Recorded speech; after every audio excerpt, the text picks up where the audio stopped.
Now, let's get started. I am really excited about sharing this presentation with you because it is a presentation that is near and dear to my heart about nourishing plant-based children from birth through adolescence. And I have to tell you that my writing partner of the book Nourish, Dr. Reshma Shah, and myself, really saw a hole in the literature. There really wasn't anything that covered thoroughly plant-based families.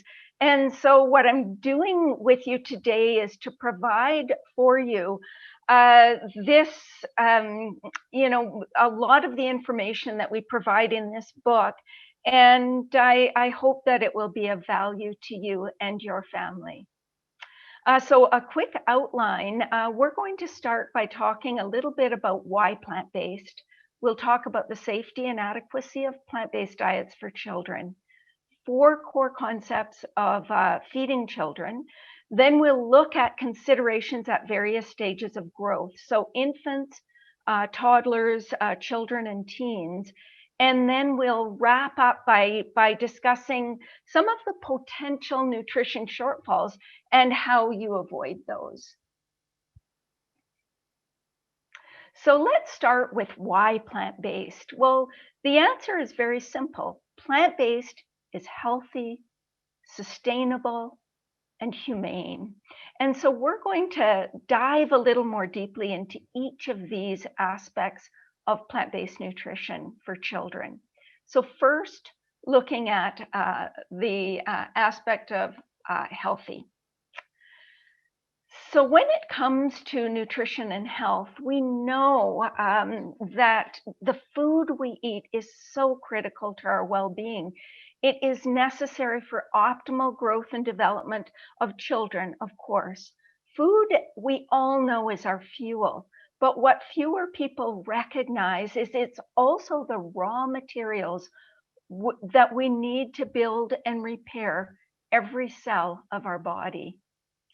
The link between diet and disease is very strong.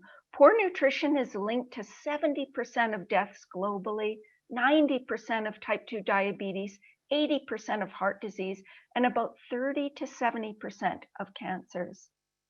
And it is the poor diet is the #1 cause of death in America and globally. So you can see here from the US Burden of Disease collaborations, it's at the very top of the chart. And among consumers, there is tremendous confusion and controversy about what diet really is best for human health. But the good news is that among medical professionals, among nutrition experts, among the leading health organizations on the planet, there is tremendous agreement. And whether we're looking at, national dietary guidelines, World Health Organization guidelines, nutrition organizations, pediatric and medical organizations, universities, what we see consistently is there is broad consensus on dietary risk factors. We know overconsumption of calories increases risk of disease. We know low intake of high fiber plant foods increases risk of disease, like fruits and vegetables, legumes, whole grains, nuts, and seeds. We need to be increasing our intake of these things. High intakes of foods with added fat, sugar, and salt increase risk of disease. High intake of refined carbohydrates, of sweet beverages, of red and processed meat, of deep fried and fast foods. On these issues, there is no debate. And in a nutshell, what we're saying is we need to be eating mostly whole plant foods. We need to minimize our intakes of highly refined foods and animal products. And to me, the acid test is just simply to look at the healthiest, longest lived people on the planet. And of course, we're talking about the people of the blue zones, people from Loma Linda, the Nicoya Peninsula in Costa Rica, Sardinia, Italy, Ikaria, Greece, Okinawa, Japan. People in the blue zones have extended, healthy lifespan. And some lifestyle practices are unique to each blue zone. Some are shared by 2 or more blue zones, as you can see in this Venn diagram.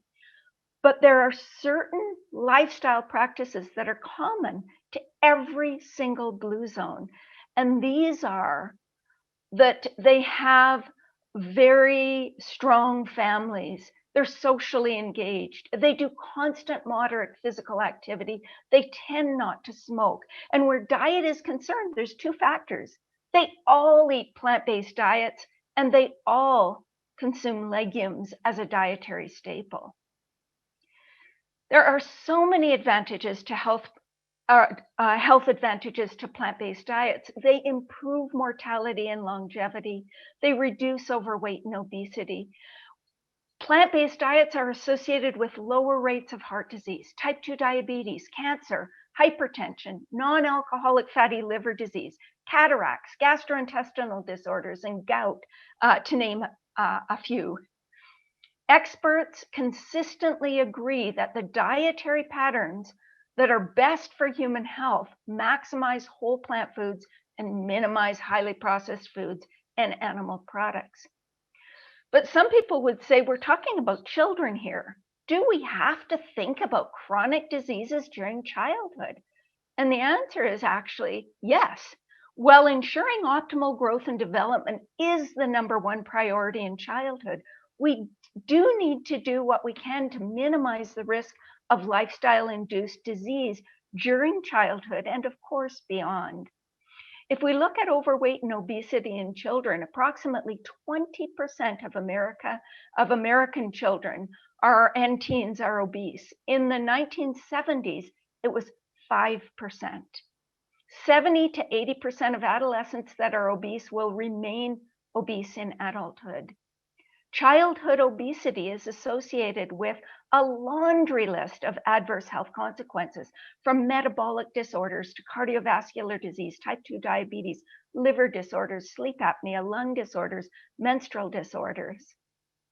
And what we know, I'm sorry, this chart somehow disappeared on this computer, but what we know is consistently plant-based eaters have lower rates of overweight and obesity. And in fact, in the Adventist Health Study 2, they were pure vegetarians or vegans were the only dietary category that were within the healthy weight zone. And so we consistently see the leanest bodies among plant-based eaters. When we think of heart disease, atherosclerosis actually begins really early in life. Fatty streaks are found in the aorta of children younger than 3 years of age, and by age 10, nearly all kids have fatty streaks. And fatty streaks are very typically present in the coronary arteries of people in their 20s. We consistently see less heart disease among plant-based eaters, and perhaps the most profound of the studies was the Adventist Health Study 2, showing almost half the rates of vegan heart disease in vegan men compared to similar health-conscious omnivorous men. But we do have a recent meta-analysis showing about a 25% reduced risk of incidence and mortality from ischemic heart disease among vegetarians and vegans compared to omnivores. And again, type 2 diabetes, it used to be rare in children 20 or 30 years ago. Rates are absolutely escalating in this age group today, and we see cases in children as young as 8 years of age and sometimes even younger. Complications appear earlier, of course, in these children and tend to be more severe. And the risk factors are, of course, overweight and obesity. Moms with gestational diabetes, their children are at higher risk. Certain ethnic groups are at higher risk, like Native American children, Black children, Hispanic children, and children with a family history of diabetes. What we know is there's less type 2 diabetes among plant-based eaters than among, and again, my graphics have disappeared. Basically, we see rates of about 13% in American adults, we see rates in health-conscious Seventh-day Adventists of close to 8% in the omnivores, and that number goes down to about 3.2% in vegetarians, and then 2.9% among the vegans in this category. In terms of cancer rates have been rising steadily over the last several decades in the US and globally, with the largest increases reported in infants.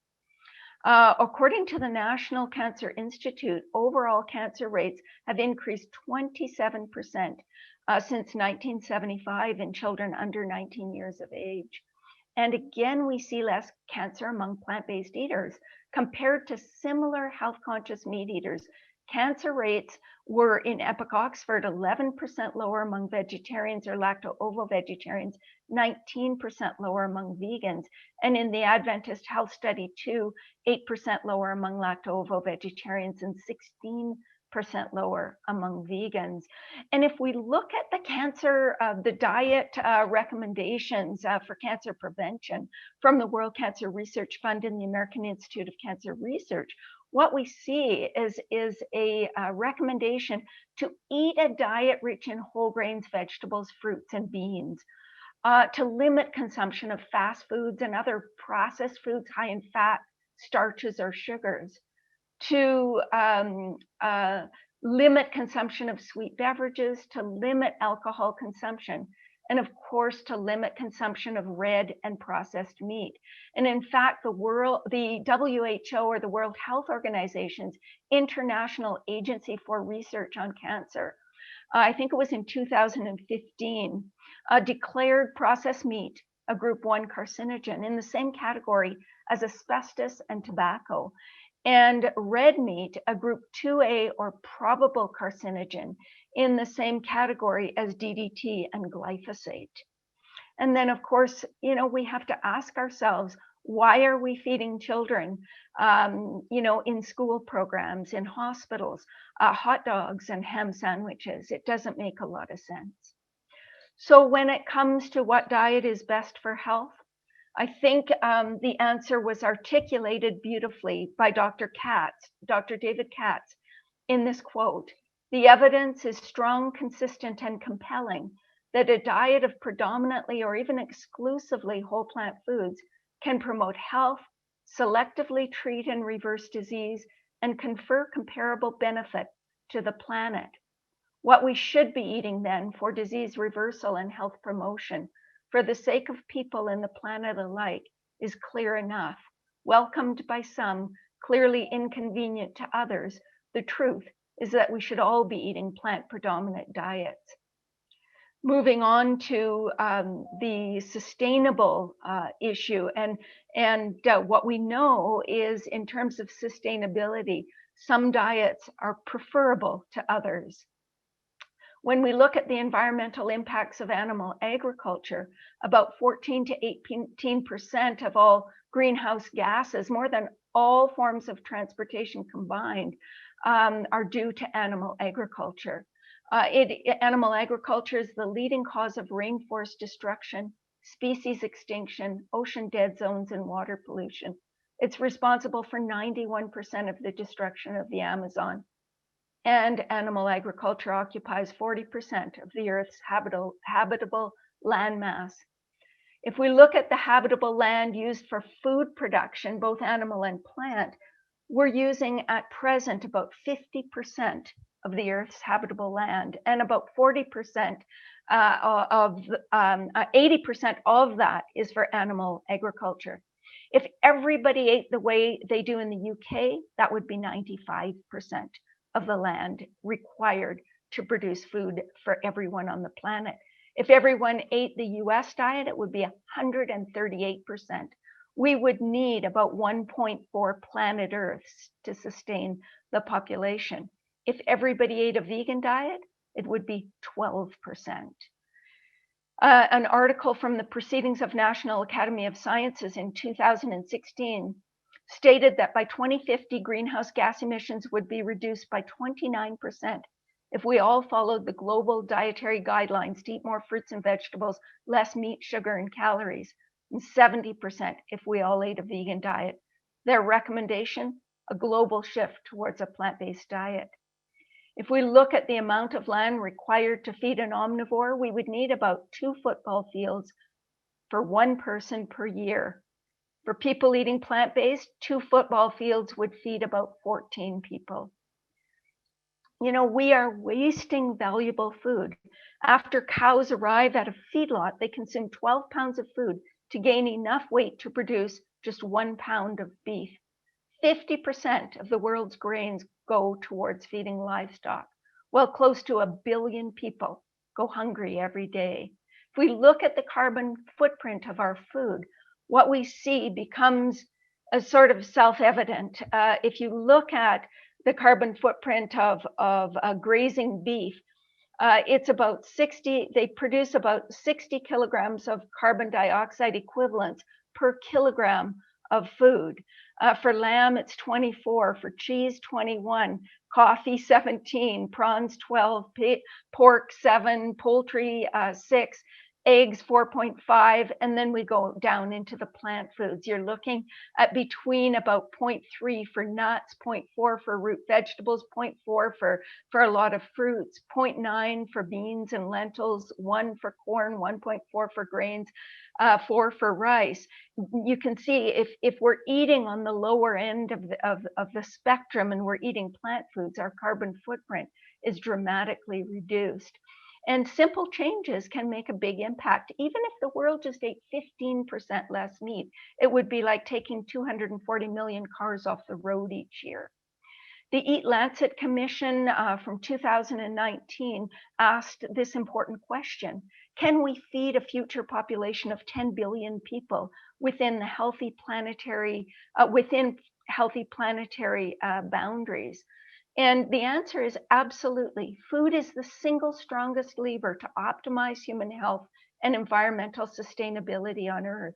A diet rich in plant-based foods and with fewer animal foods confers both improved health and environmental benefits. I love this quote by Jonathan Safran Foer. He said, "Changing how we eat will not be enough on its own to save the planet, but we cannot save the planet without changing how we eat." And that brings us to the third piece of the why plant-based, which is plant-based is more humane. Animal-centered diets hurt animals, and in my opinion, it makes absolutely no sense to cause pain, suffering, and death of other living beings if it's unnecessary. There was a poll by the American Society for Prevention of Cruelty to Animals, and in this poll, 94% of Americans agreed that animals should not suffer. But the reality is very different. 10 billion land animals are slaughtered for food every year in America. An estimated 99% are raised in factory farms or CAFOs, confined animal feeding operations. Dr. Albert Schweitzer, the 1952 winner of the Nobel Prize, said, "The time is coming when people will be amazed that the human race existed so long before it recognized that thoughtless injury to life is incompatible with real ethics. Ethics in its unqualified form is extended responsibility to everything that has life." I think Dr. Schweitzer would be very disappointed to see where we're at in 2021. And there was an opinion piece in the New York Times called "The End of Meat is Here. One Can Only Hope." And in this article, again by Jonathan Safran Foer, he states, "Our hand has been reaching for the doorknob for the last few years. COVID-19 has kicked the door open. On the other side is not something new, but something that calls from the past, a world in which farmers were not myths, tortured bodies were not food, and the planet was not the bill at the end of the meal. One meal in front of the other, it's time to cross the threshold. On the other side is home." Being plant-based isn't about personal purity. It's not about moral superiority. It's about making a conscious choice to widen your circle of compassion. It is about recognizing the consequences of our food choices beyond ourselves. By getting our nutrition from plants, we all win. And that brings us to the second part of this presentation on the safety and adequacy of plant-based diets for children. And the question a lot of people ask is, are plant-based diets safe for infants and children? And parents wonder, will my children's growth and development be adversely affected? Will my family meet their nutritional requirements if we're eating plant-based? And the answer is that we have many studies done over many decades to show that plant-based diets are safe for children. I recall some of the big classic studies that came out in the late 80s, the British Vegan Children Study, that found that children reared to be vegan can grow up to be normal children. And this at the time was a bit of a revelation. The Farm Study from 1989 with over 400 children, the Seventh-day Adventist Children's Study from 1990, and then we have a systematic review of vegetarian diets in 2017, and the Vici study from Germany in 2019. And the findings were really, can really be summarized as this. Lacto-ovo-vegetarian children grow at least as well as omnivorous children. Vegan children also grow normally, although their growth may be a little slower during the toddler years. And some people ask about the negative findings. And in fact, there were some negative findings in the 70s and 80s that were reports from the reporting adverse effects of plant-based diets from communities that used extremely highly restrictive diets and homemade milks that were grossly inadequate.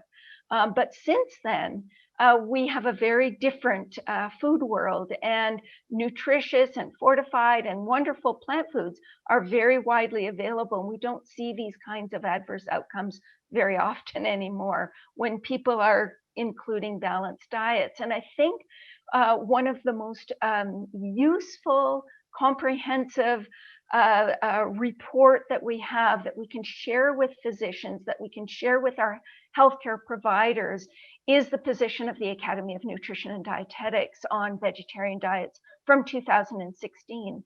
And they state that it is the position of the American Academy of Nutrition and Dietetics that appropriately planned vegetarian diets, including total vegetarian or vegan diets, are healthful, nutritionally adequate, and may provide health benefits in the prevention and treatment of certain diseases. Well-planned vegetarian diets are appropriate for individuals during all stages of the life cycle, including pregnancy, lactation, infancy, childhood, adolescence, and for athletes. And of course, people sometimes get concerned about these words, appropriately planned and well planned, and wonder if they have to have a calculator in hand and get quite nervous about that. But the reality is all diets for children, regardless of dietary pattern, need to be appropriately planned. And it's not rocket science. It's actually fairly simple.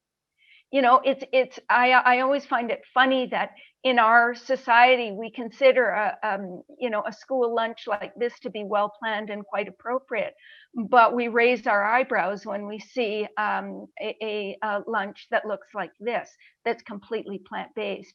I think maybe we need to examine our definitions of well planned.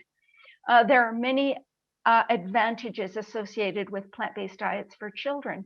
And these advantages were outlined in the position statement from the Academy of Nutrition and Dietetics. These diets, plant-based diets, are generally higher in quality, which means there are more fruits and vegetables. There are more, there's more fiber, there's less fat, and so on. So they are associated with higher intakes of fruits and vegetables and associated nutrients, with lower intakes of sweets and salty snacks, with lower intakes of total unsaturated fat. And all those are very good things. And of course, lower risk of obesity as well. So to summarize, in terms of adequacy, to ensure adequate plant-based diets, We want to choose quality foods. We want to ensure sufficient quantity, enough calories for children, and we want to include plenty of variety within the mix. There are really four core concepts of feeding children. The first is that we need to promote optimal growth, development, and well-being. And a variety of dietary patterns, including well-planned plant-based diets, can adequately support the growth and development of children. All diets for children must provide adequate calories and nutrients. Number two is to prevent immediate childhood health concerns. The diet needs to prevent conditions of poor nutrition like iron deficiency anemia, dental caries, over or undernutrition. This means providing a variety of nutrient-dense foods, fortified foods, and supplements when they're indicated. Number three is we need to establish eating habits that support health throughout life and minimize the risk of chronic diseases. So eating patterns established in childhood profoundly impact food choices in adulthood. Plant-based diets tend to have higher diet quality scores, and plant-based children have healthier body weights. They eat more fruits and veggies, they eat more fibers, fewer snacks, all of those things we just mentioned. And number four, this is a really important one. Nurture children's natural ability to eat intuitively and with joy, or to listen to their body's hunger cues and to eat with joy. As parents, we can encourage, listening to our bodies and having a lifelong relationship with food by honoring our child's appetite. And we'll talk about the division of responsibility for feeding, keeping experiences around food positive and pleasant, exploring food together, avoiding food rewards and punishments. And Ellen Sater is one of the leading experts on child feeding. And she says the secret of feeding a healthy family is to love good food, trust yourself, and share that love and trust with your child. When the joy goes out of eating, nutrition suffers. And the division of responsibility is this. There is leadership for parents and autonomy for children. And leadership means that as parents, we are responsible for the what, the when, and the where of feeding. Our children are responsible for how much they eat and even whether they eat at all. And in terms of leadership, that means that we might say, well, we're having pasta, broccoli, beans, and fruit at 6 o'clock at the kitchen table. And our children then determine how much of that they will eat. The do's of feeding children are have family meals. They are vitally important. Be a positive role model, offer healthy choices, encourage physical activity. Don't encourage dieting. Don't do the sort of negative weight talk or teasing, and avoid excessive screen time. The guiding principles are patience, adventure and curiosity, and fun. So let's move on to looking at considerations at various stages of growth. So there are a number of developmental stages during childhood, of course, beginning with infancy. And in early infancy, we're just talking about feeding on demand, period. And that is, of course, we'll talk more about the specifics of that. For older babies, they're transitioning to table foods. You don't want to get pushy, and you do want to take no for an answer when the child says they don't want any more. For toddlers, this is children from 1 to 3 years of age. This is the peak of neophobia. They become often rather picky eaters. For school-age children, they need continued support and structure. But again, you want to avoid pushing, cheerleading, shaming, bribing, all of those things. And in adolescence, family meals are especially critical, and they will be developing food management skills of their own.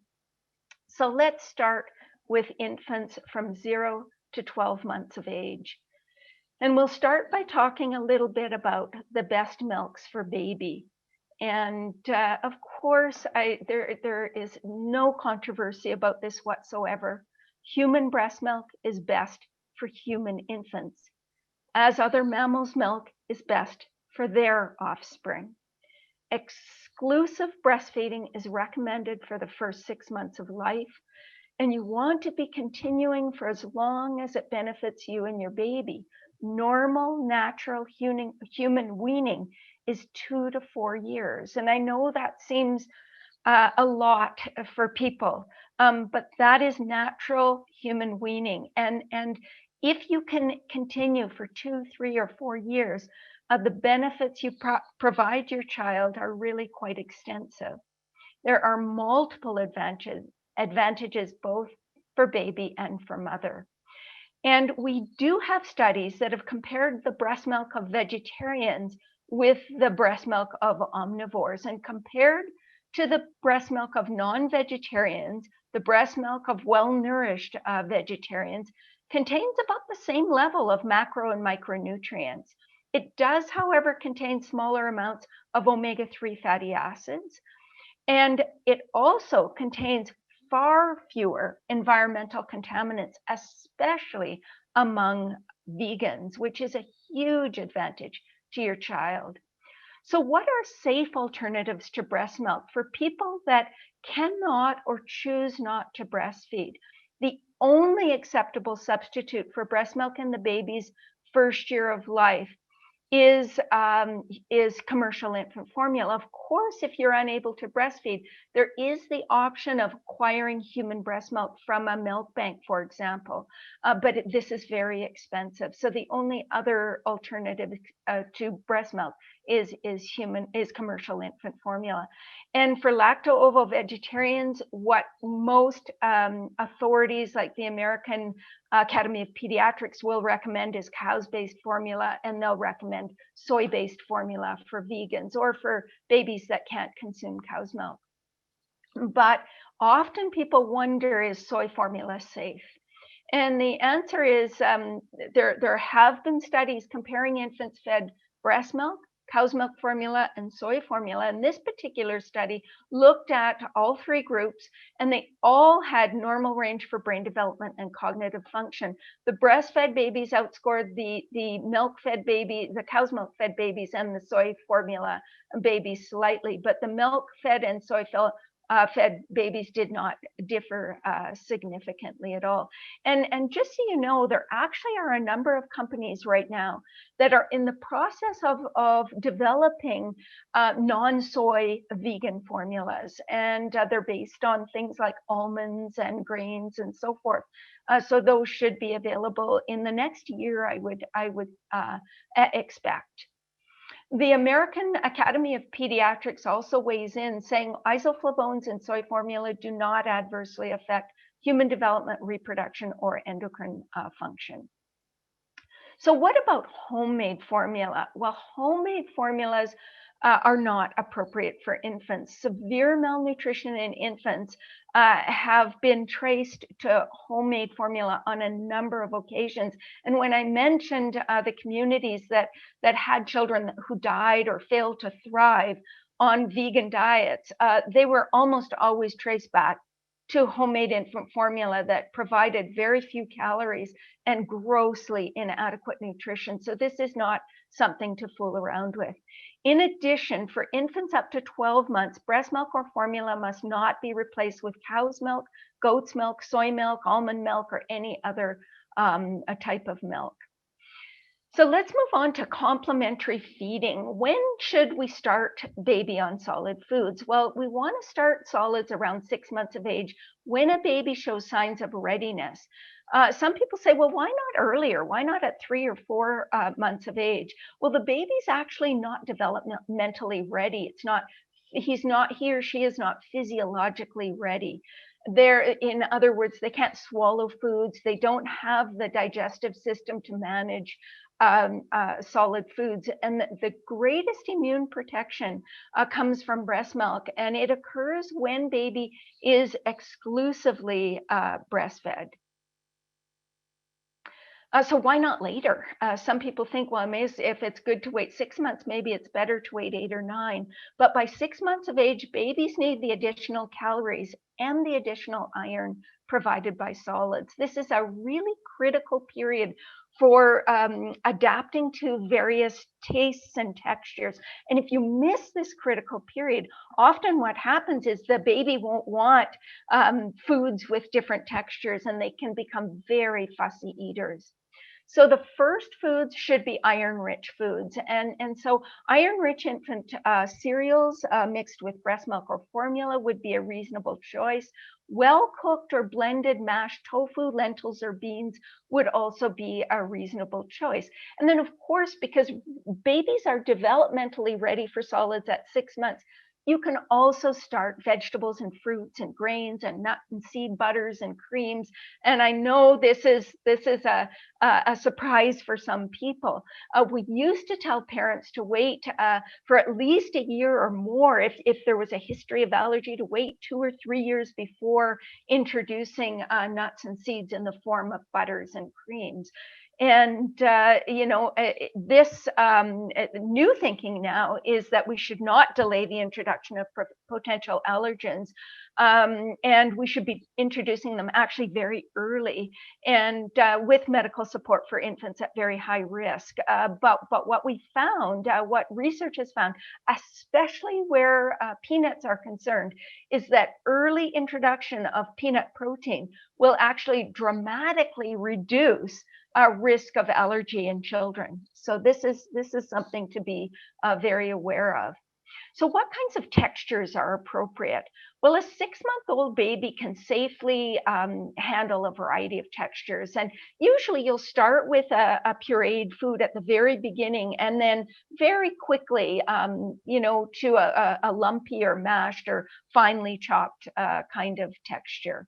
Soft finger foods are also appropriate for babies once they've, started the solid foods.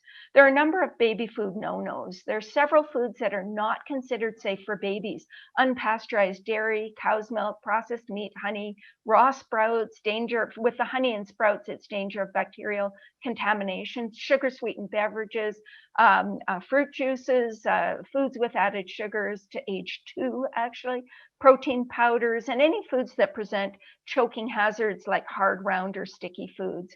And then we also want to limit commercial rice products, because these products have been found to be quite high in arsenic. And of course, babies with the tiny little bodies, this is not a good thing. So you really don't want to be providing a lot of commercial rice products.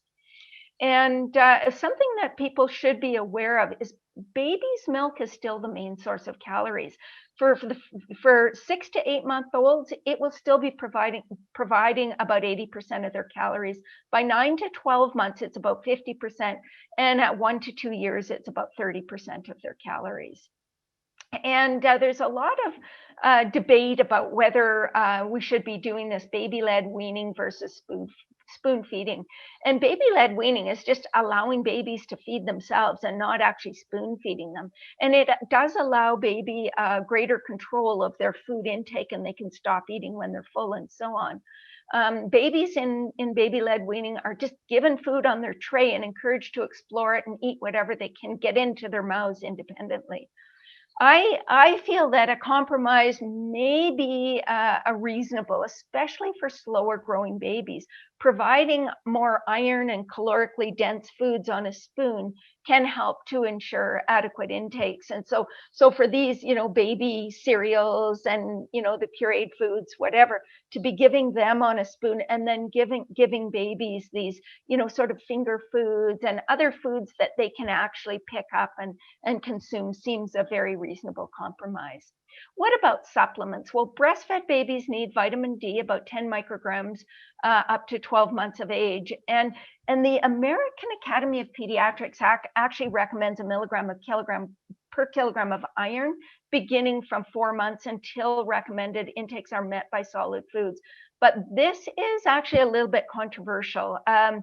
A lot of pediatric organizations around the world don't believe that's necessary. So this one's a bit of a judgment call here.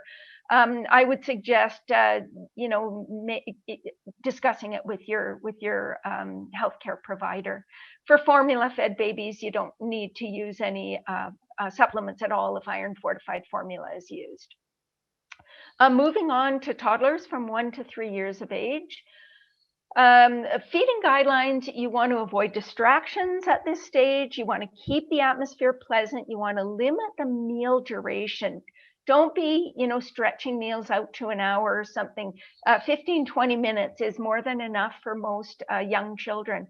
You want to be providing 3 meals a day plus snacks with water in between, encouraging self-feeding at this stage, and continue to introduce new foods. If a baby rejects a food or a toddler rejects a food, don't worry, just introduce it again. Often it'll take up to 10 to 15 exposures before a food is actually accepted. So don't give up. The appropriate foods, you want to focus on healthy family foods with a variety of flavors, textures, and colors. You want to minimize processed foods with added fat or with added salt and sugar at this stage. And ensuring adequate calories means providing regular meals and snacks, feeding sufficient but not excessive fiber. You don't want to be putting concentrated fiber like wheat bran on your children's food. You want to include grains and starchy vegetables and legumes or tofu at most meals, so they're more calorically dense foods. You want to include fat sources with each meal. And when we talk about fat, it's really important to recognize that very low fat diets are inappropriate for toddlers.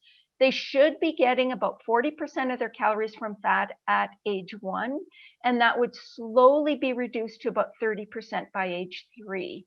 So you can see it's a fairly high fat diet. You don't want to restrict high fat whole foods like avocados, tofu, nut and seed butters, and creams.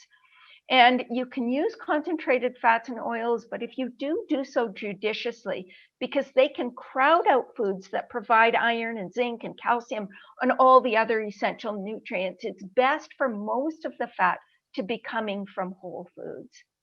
Now, when we talk about milk for toddlers, this is an important one because starting at about 1 year of age, full fat fortified soy milk can be introduced.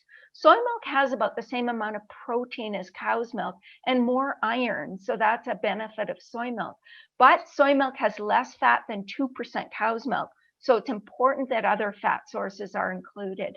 Toddler formulas can also be an option for toddlers with feeding difficulties or with poor dietary intakes, but they are definitely not necessary for most healthy children. We need to mention some milks are probably less desirable at this stage, shall we say. Fortified almond, coconut, oat, rice, hemp milks really do provide insufficient protein to serve as a primary milk for toddlers. They provide about 1 gram per cup. Rice milk should be completely avoided for children under 5 due to its arsenic content. And other beverages apart from their milk, you want to select water as the main beverage. Avoid all sugar sweetened beverages. And if you do decide to provide a little fresh squeezed juice, limit it to not more than 4 ounces a day. Whole fruits, and I'm talking about fruit juice here, whole fruits are better choices. Vegetable juice, I would say, is just fine. How much sugar and salt? Well, the chronic disease risk reduction cutoff is 1,200 milligrams for toddlers for salt. Many kids' meals at fast food establishments exceed this limit in 1 meal. For sugar, the American Heart Association recommends no added sugar for toddlers up to the age of 2, and no more than 6 teaspoons per day for children over the age of 2. And, a little sugar like maple syrup or something in a healthy muffin or a cookie that you're making homemade is not the issue. The issue really is processed foods. And you need to be aware. One serving of, one processed food or a soda or something like that can easily contain 10 to 12 teaspoons of sugar. So we just need to be aware of that. This is our plant-based food guide from Nourish, and what you'll see is that it's a plate with half of the plate being fruits and vegetables, and nearly a quarter of the plate is grains and starches, and then the rest being legumes, nuts, and seeds. And then we have this little plate above, which are the add-ons that are the things you might not get enough of, even if you eat according to the recommendations of the plate. And that would be vitamin B12, vitamin D, iodine, and possibly EPA and DHA. So what you want to do is you want to provide a variety of foods from each food group during the day. It's best to include foods from at least 3 or 4 of the 5 food groups at each meal, and include foods from at least 2 of the food groups at snack times. And being a Canadian, I'm really proud of the new food guide that Canada has.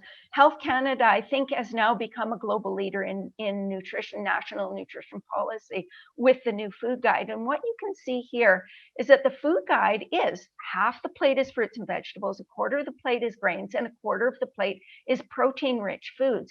But they make a very strong recommendation that you should be choosing plant protein foods most often. And when they list your choices for protein foods, they begin with all the plant choices as opposed to the animal choices. You can see there are no longer 4 food groups where meat and dairy are 2 out of the 4 food groups. Dairy has not been entirely excluded. It's in with the protein foods, but it no longer has a category of its own. So this is really quite a progressive plant-based plate. What about supplements for toddlers? We would recommend 600 IUs of vitamin D a day, vitamin B12, 10 micrograms a day or 250 micrograms twice a week, iodine, 90 micrograms a day, EPA and DHA, 70 milligrams a day. And this is still controversial. It's optional, but I think it's a reasonable choice. And multivitamin is optional as well. Liquid supplements are recommended at this stage. So moving on to children and adolescents, we want to nurture a healthy relationship with food at this age. It's really important. Engage children in food selection at the market and grocery store. Cook with your kids. Kids love to pour and stir and chop and shake and blend and all of those things. Grow a garden with your kids. And if you can't grow a garden because you don't have a yard, grow herbs, grow sprouts, have a couple of, containers of tomatoes and cucumbers on your balcony. Do what you can. Make family meals a priority. Keep the atmosphere positive and fun. You want to instill healthy habits by including a variety of wholesome, minimally processed foods. Avoid short order cooking. Limit highly processed fast foods and fried foods. Avoid sugar sweetened beverages, and do not be overly restrictive. Occasional treats are okay. And you want to make healthy versions of popular favorites when you can. Cookies, muffins, bars, popsicles, ice cream, sparkling drinks. You can do all of that in a healthy way. You want to limit exposure to less healthful choices such as candy and salty snacks, but don't absolutely forbid them. Being overly restrictive can result in food obsessions and an unhealthy relationship with food. And there are lots of challenges for children and older children and teens as well. And the concerns about overweight, underweight, eating disorders become magnified at this stage. Often children of this stage, especially teens, will skip breakfast or other meals. And as parents, there are a lot we can do to help them to avoid doing that. They don't always make healthy choices outside of the home, so that's another consideration. There are adjustments required for athletes as well. And for adolescents, acne can be an issue, and going plant-based can be very helpful in that regard. And for teens and adolescents, family meals matter. Family meals have more. This is from experts on this particular topic, but the findings are that family meals have more to do with positive adolescent outcomes than socioeconomic status, family structure, after school activities, tutors, church, any of those things. Family meals are hugely important. They help children perform better in school. They help them to eat more healthfully. They make kids and parents happier. They provide an opportunity to share values and build family traditions.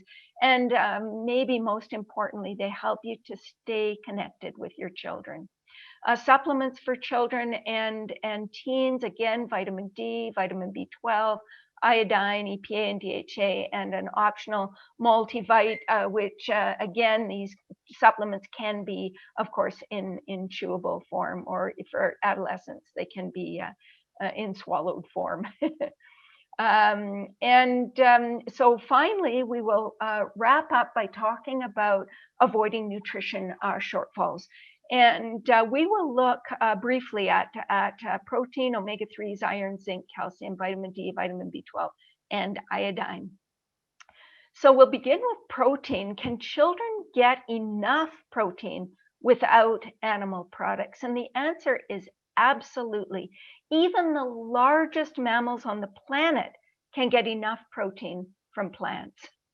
And if we look at how much protein is recommended, the RDA, at various life stages, you can see that for very young infants, it's about 1.5 grams per kilogram.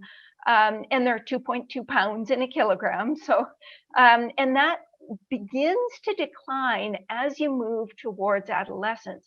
So by age 1 to 3, it's 1.05 grams per kilogram. And by the teen years, it's 0.85 grams per kilogram. And for adults, it's 0.8. So you can see the difference there. And then in terms of the actual amount of protein based on a sort of a reference body weight for each category, it's about 13 grams for a 1 to 3-year-old child, and 19 for a 4 to 8-year-old, going up to around the 50 for teens, a little more for the boys and the girls. Now, there is no separate RDA for plant-based eaters, but some experts do suggest that we increase the amount of protein a little bit to make up for the reduced digestibility of protein in plant foods. And so many experts recommend an increase of somewhere between 10 and 30%. And you can see for younger children, between 1 and 8 years of age, it would be 20 to 30%. And for older children, it might be closer to 10 to 15. And again, if you look at how much that is in terms of grams a day, it would be about 17 grams for a 1 to 3-year-old and about 23 grams for a 4 to 8-year-old. Now, a smaller increase of maybe 10% or no increase at all would be required for children who regularly include soy milk, tofu, veggie meats, nut and seed butters, and other low fiber foods in their diet, because it's fiber that interferes with the absorption of that protein. And then lacto-ovo-vegetarian children who regularly consume eggs and dairy product would not need to increase their protein intake either.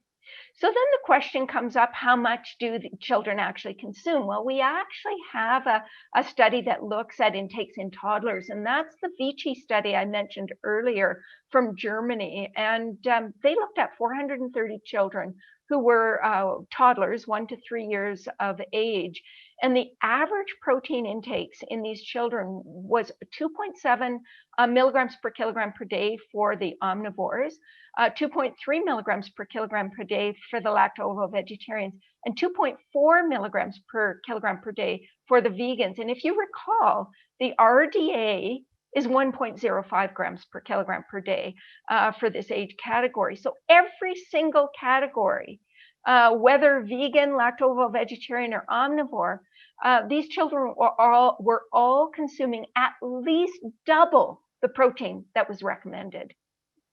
And you can see why when you look at the protein in foods. Recall that toddlers need 13 grams per day. If we look at even the highest fiber vegan diets, we might increase that to 17 grams per day. But you can see here that half a cup of soybeans, a quarter cup of tofu, 2 ounces of veggie meats, a half a cup of lentils provides somewhere around the 10 to 15 grams of protein, which is a very similar amount that you would find in meat, poultry, or in 2 ounces of meat, poultry, or fish. You get about somewhere around 7 to 9 grams from, a half a cup of other legumes, a cup of soy milk, a couple of tablespoons of hemp seeds, which is very similar to what you would get from a cup of cow's milk or an egg or a half an ounce of cheese. And then, of course, all the other plant foods provide some protein, with grains and nuts and seeds being fairly substantial sources. Plant-based eaters generally get plenty of protein unless they don't get enough calories. So people who have anorexia nervosa, or are very ill may not get enough calories. And then if they eat nutritionally inadequate diets that are low in protein, high-fat, high-sugar junk food diets, or fruitarian diets where they're not consuming nuts and seeds and legumes and vegetables and so forth. Ensuring sufficient intakes means including at least one protein-rich choice at each meal, like tofu, tempeh, edamame, or other soy foods, beans, lentils, or split peas, veggie meat, seitan, seeds, nuts, and including a protein-rich choice at snack time can help, and selecting a milk with protein, like soy milk or pea milk, or for lacto-vegetarian children, cow's milk, will help to meet protein requirements. Omega-3 fatty acids, the big question here is, don't kids need fish for omega-3 fatty acids? And the answer is not necessarily. Omega-3s also come from plants. They come from land plants like flax seeds, chia seeds, hemp seeds, walnuts. They come from soy and from greens, but they also come from sea plants. And that's where you find the long chain omega-3s, EPA and DHA. So they come from microalgae, and microalgae is not something that we buy in a package and eat as a food. It's usually we culture the microalgae and extract the EPA and DHA, and we purchase it in the form of supplements, either liquid supplements or some mixed supplements. And then macroalgae, or seaweed, also provides a little bit, but it's EPA only, and it's fairly small amounts. So from birth to 12 months, we get sufficient omega-3s in breast milk. There will be higher levels if the mother consumes a direct source of EPA and DHA. So if she's consuming a microalgae-based supplement. And of course, if the child will get sufficient if they're consuming formula fortified with DHA as well. And so you can see the US adequate intakes in children 1 to 3 years of age. You're looking at about 0.7 grams of alpha-linolenic acid per day. But if the child doesn't get any EPA and DHA, I would double that to 1.4. So they have enough of the raw materials to convert the ALA, or the plant omega-3, into the long chain omega-3s, EPA and DHA. And so if they do get EPA and DHA, I would suggest about 70 milligrams per day. And then you can see children 4 to 8 years old, you would look at either 1.8 grams of ALA or 0.9 grams of ALA plus 90 grams of EPA DHA. So you can do one or the other. You can either do the middle column for ALA, or you can do the US dietary guidelines for ALA, which assumes some intake of EPA and DHA. So you could do that plus some supplemental EPA and DHA. And so you can see for 9 to 13-year-olds, you're looking at about 100 milligrams of EPA DHA, or about 2 grams of ALA. And for older children, it's closer to 2 to 3 grams of ALA, or around the 110 for girls and 160 for boys for the EPA DHA. So if you're looking at 1 milligram of, or 1.4 or 1.5 to 2 or 3 grams of ALA per day for children, how much do you get in food? Well, you get about 2.6 in an ounce of walnuts, 2.5 in a tablespoon of chia, 1.6 in a tablespoon of ground flax, 1 in a tablespoon of hemp, and about 0.1 or less than 0.1 in a cup of greens. About half the fat in greens is actually omega-3, but they're so low in fat that you have to eat a lot of them to get enough. So how do you boost omega-3s? Well, incorporate ALA-rich seeds like ground flax, chia, and hemp seeds, and walnuts or their butters, creams, oils into the daily diet. And consider adding an EPA-DHA supplement. Vitamin B12, how much do we need? Well, we need about a microgram for toddlers, going up to about 2.4 micrograms for children 14 plus, which is the same as it is for adults. But there's a lot of controversy about these amounts or these recommendations. It appears as though we probably need a little bit more, and I would suggest probably about double what is recommended to get optimal amounts. A lot of people ask, well, are plant-based eaters at higher risk? And they are. Plant foods are not reliable B12 sources unless they're fortified. Even foods commonly thought to be reliable sources, organic vegetables, seaweed, fermented foods, and mushrooms, really should not be relied on as sources of B12. I know that chlorella has some usable B12, but at this point in time, it's better to rely on a B12 supplement or fortified foods as they're simply more reliable sources. And in terms of stores in an adult, stores can last 2 to 3 years or more. But in babies, that's not the case. Breastfed babies born to B12 deficient mothers can develop B12 deficiency within months or even weeks of birth. We need to be sure of vitamin B12. Breastfed babies require a B12 supplement if the mother does not include consistent, reliable B12 sources in her diet.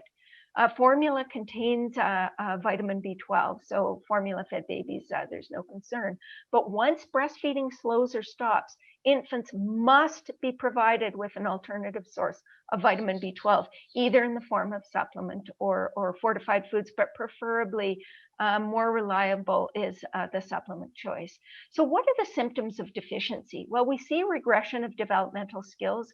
We see something called hypotonia, which is poor muscle tone, vomiting, diarrhea, lethargy, failure to thrive, tumors, tremors, twitches, and brain damage. And the brain damage one, unfortunately, can be irreversible if this goes on long enough. So this is not something to fool around with for sure.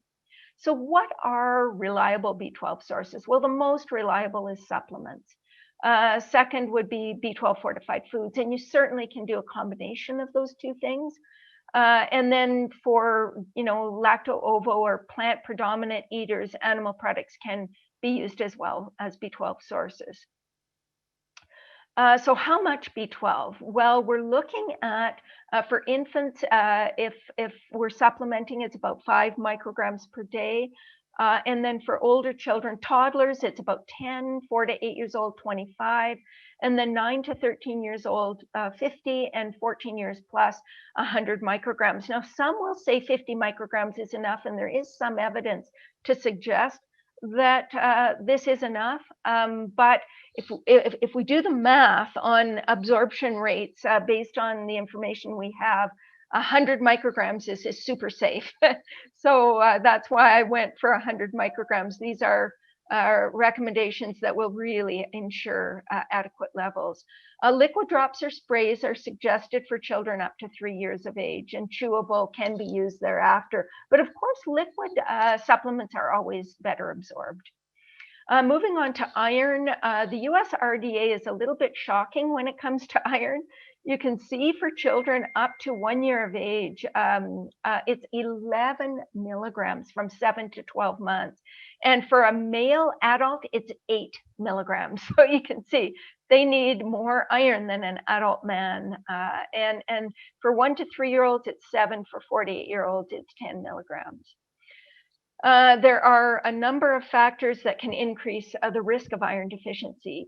Number one being premature birth or low birth weight. So we tend to put down iron stores in that last trimester of pregnancy.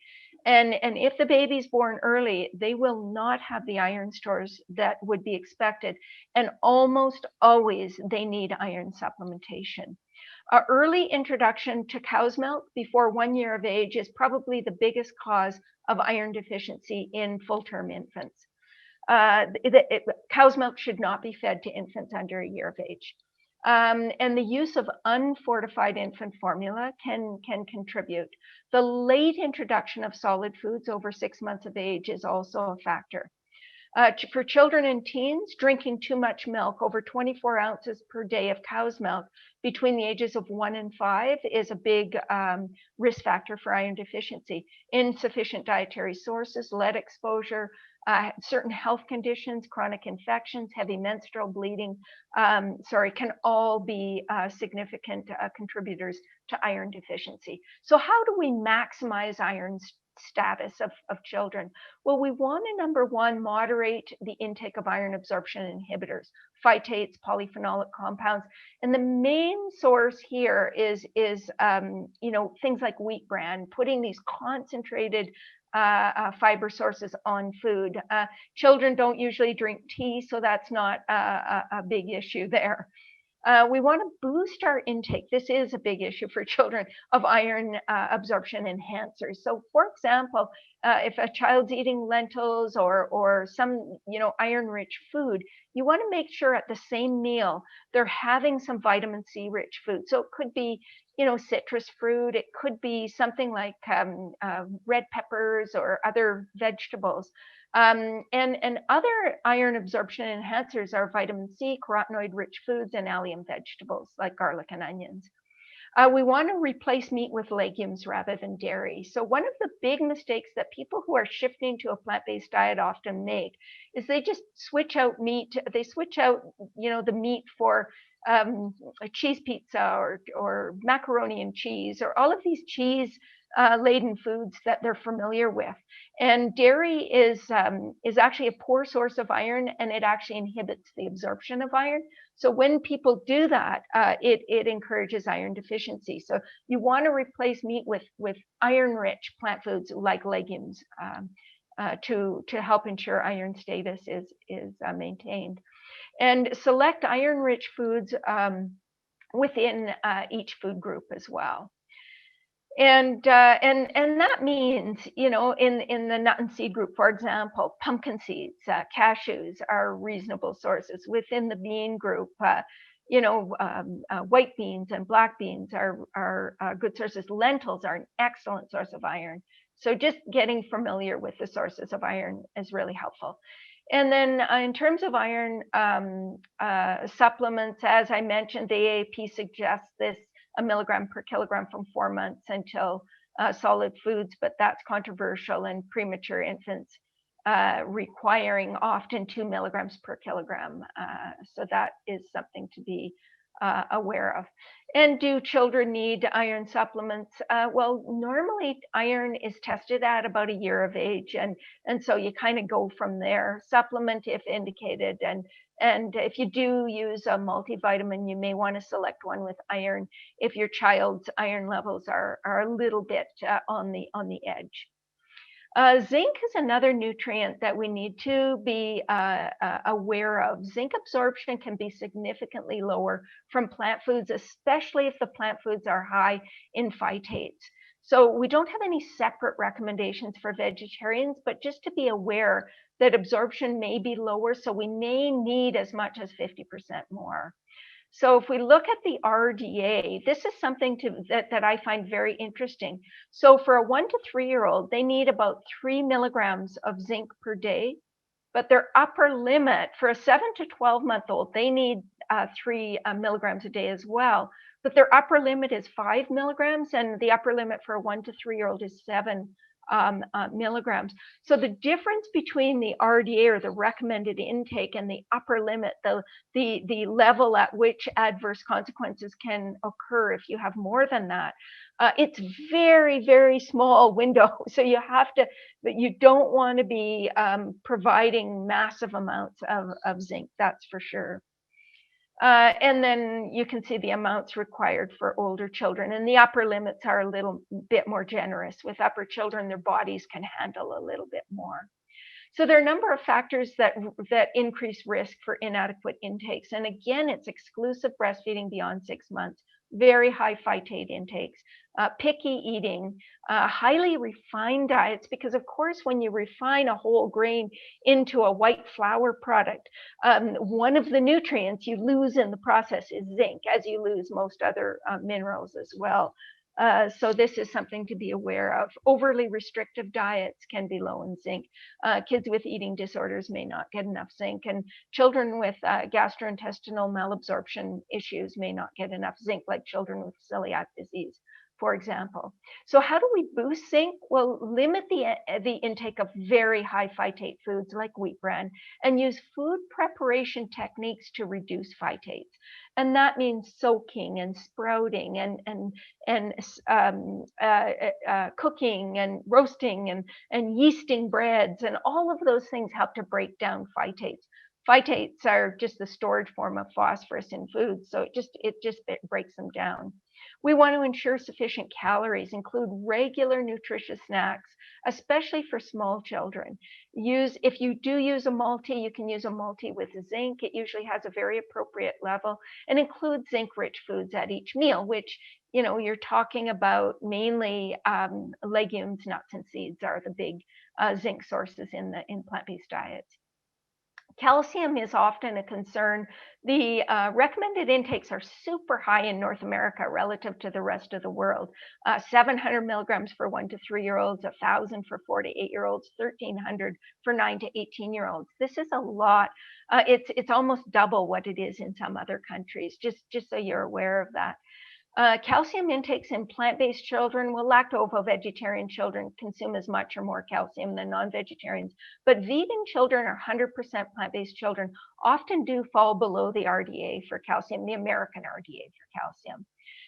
So can children actually get, can they meet the RDA without dairy? And the answer is absolutely they can, by including sufficient calcium-rich plant foods and some calcium-fortified foods if they need a little boost. Being aware of factors that can impact calcium absorption is also really important. So what are the calcium-rich plant foods? When you think about our food guides, and not in Canada anymore, but in the States and in most other countries, dairy products are the foods that are highlighted as calcium-rich foods, and not a lot of other foods are included in that category.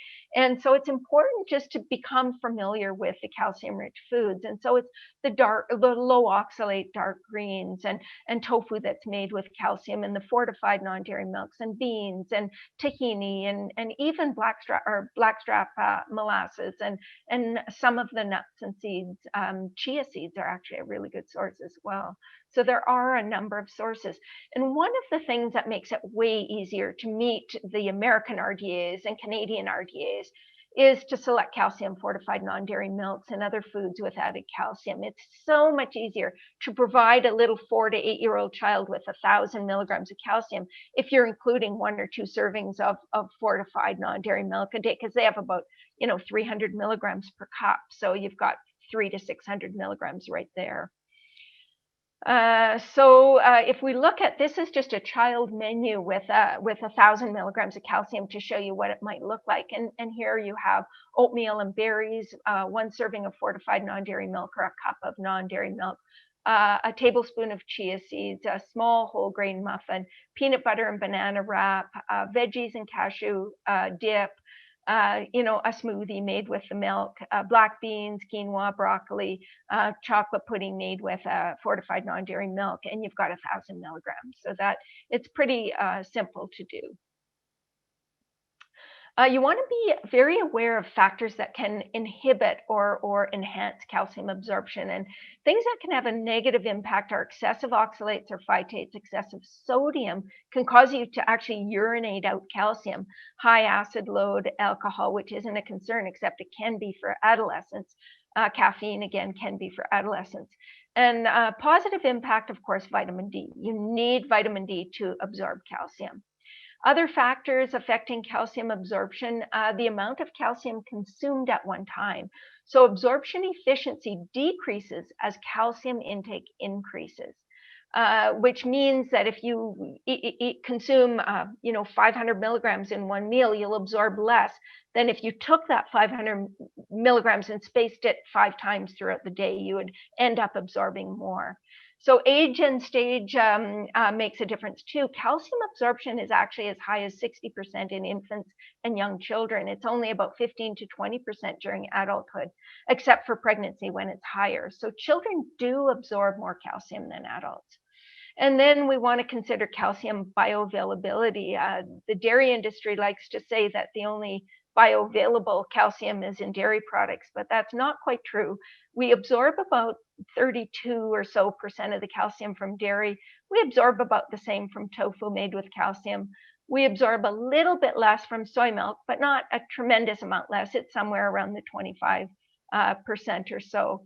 A little bit less from sweet potatoes and from legumes as well. But we absorb the most calcium from low oxalate greens like broccoli, kale, Chinese greens, turnip greens, mustard greens. We absorb some 40 to 60 or even 70% in some cases of the calcium from these foods. However, we don't absorb a lot of calcium from spinach, beet greens, and Swiss chard, these sort of very high oxalate greens, because the calcium is bound to oxalates and it's not available for absorption.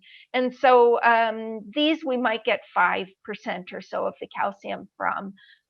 So we really just can't rely on them as good calcium sources. Finally, iodine. Iodine insufficiency is an issue for some children, and severe deficiency results in cognitive impairment. It's the #1 cause of preventable brain damage in the world, which is a little bit shocking, but it's true. Mild deficiency in pregnant women and infants can lower IQ by 10 to 15 points, adversely affecting learning ability. So we just really need to be aware of where our iodine is coming from and making sure there's a source. The risk is definitely higher in vegans because the key sources in omnivorous diets are things like fish and milk and eggs and things like that. So the iodine RDA is about 130 micrograms for 7 to 12 months old children, 12-month-old children. It's about 90 for 1 to 8-year-old children, and then 120 for 9 to 13, and 150 as it is in adults for 14 plus. It's higher in pregnancy and lactation as well. The food sources, the richest sources, as I mentioned, are seaweed, dairy products, fish, seafood, eggs, and iodized salt. Seaweed can easily exceed the upper limit. This is an extremely concentrated food. In Japan, seaweed is regularly consumed as part of the traditional diet. It's not in North America. Some vegans include it, but they don't always. And so if you're not including seaweed, then the only significant source, you can get little bits from fruits and vegetables and so forth, but the key source then becomes iodized salt. And of course, many vegans prefer not to use iodized salt. And so then it really can be an issue. So how do we boost intake? Well, if you're using salt, I would suggest we should be using iodized salt or iodized sea salt. You can get some decent salts that are iodized. If you're not, especially if you're not consuming seaweed. You can include, another thing you can do is include controlled amounts of seaweed, particularly if you're not consuming seafood, dairy, and eggs, which is, of course, the case for vegans. And then use a supplement, a multivitamin or iodine drops as another option. So in summary, well-designed plant-based diets are safe and appropriate for growing children. And we are actually more likely to meet children's nutritional needs with a thoughtfully planned plant-based diet than we are by feeding them a typical Western diet. But the most compelling reasons for shifting to a plant-based diet are the benefits beyond personal health, the benefits for future generations, to all life on Earth, and to our planet itself. And the information that I talked about today is all provided in much greater detail in the book Nourish, which was just released in November of 2020. And with that, I will finish my presentation. And of course, I must mention my other books, Becoming Vegan and Becoming Raw, as well as guidebooks for families. So, stop my share. Brenda, thank you. That was truly, truly amazing. And I know I can hear a collective audience gasp saying, yes, that was worth the wait. Really tremendous. Oh, Thank you thank so you, much. Ben. Well, Really. thank you so much. I really appreciate it. And I'm sorry again for the technical difficulties and rushing through a little bit. But I hope that some of the information that was provided will be of value to the people that were able to join us. Well, I know it was. And with that, we're going to go ahead and start our live Q&A session with you now, if that's okay. And Absolutely. great, great. And so I think everybody is aware, but just in case you're not, what we're going to ask everybody to do now is on your Zoom control tab at the bottom of your Zoom screen, you'll see a tab that says reactions. Some people have it in their participants tab, but most people have it in their reactions tab. You can click on raise hand. And if you go ahead and click on raise hand, we will see your hand raised and we will take your questions in the order in which we receive them. As we do that, we'll go ahead and ask you to unmute each time. And so with that, I'm starting to see a couple of hands coming in already, which is great. And keep them coming, everybody. We'd love to have as many questions as we can take for Brenda. I know she wants to help you all out as well. So with that, I'm going to open this up to Sophia, who has waited patiently. Sophia, thank you so much. And go ahead with your question for Brenda. Hi, Brenda. Thank you so much. Hello, Sophia. Thank you so much for your generous guidance. And I wonder if I can ask you a question that is not related only to children. Sure. Well, yeah, thank you. I am vegan and I'm doing intermittent fasting to improve my poor digestion, but I keep losing weight. Is there a way to fast and keep my weight intact at the same time? I would say, the big thing is that how long is your intermittent fast? How long are you doing it for? And then how big is your window of time to eat during the day? And then we have to look at that window and try to figure out how to get more calories in that window. So how long are you fasting every day, like doing a time restricted feeding where you stop eating and then you start again the next day at a certain time? I fast nearly every day, about 16 hours, 14 to 16 hours fasting. And it helped me a lot for my stomach problem, but still have poor digestion. So I'm keeping on working on it. Okay. So are you eating three meals? Yes. In your window? Okay. So most of time 2 meals and a smoothie because I cannot digest easily food. So okay, so 2 meals plus a smoothie is okay. We should be able to. I mean, the thing is we have to figure out how to get your calories up. So in Becoming Vegan Comprehensive Edition, there's an entire chapter on your weight for underweight individuals. But what I would say is boost the calories in your smoothie. So in your smoothie, add hemp seeds, maybe a quarter cup of hemp seeds. Add concentrated calories. Add avocado. You make sure that you've got some fat in the form of nuts and seeds. Use a good fortified non-dairy milk, like fortified soy milk with lots of calories. And so you're getting a more energy dense smoothie. And then in your other meals, make sure that you have adequate fat. So because that's more calorically dense, and you have adequate starchy foods in those meals and legumes. And so, for example, if you're having a salad, for example, as one meal. You want to make sure you've got an excellent protein source, an excellent carbohydrate source. So you're adding grains, adding legumes, adding starchy vegetables, and then pour on top very generously a very fat laden dressing, and it doesn't have to be with oils at all. It can be with, when I make my dressings, I might put in cashews and hemp seeds and, so nuts and seeds. You want to get those calories from whole foods as much as possible, or avocados, to try to get as many calories in. And if you're going super low fat, it's hard to get a calorically dense meal because the foods have a greater volume for less calories. And that's wonderful for people who are trying to lose weight. But for people who are trying to gain weight or not lose any more weight, they need more energy dense foods. And the most energy dense foods, or calorie dense foods, are nuts and seeds and avocados and these more fat rich foods.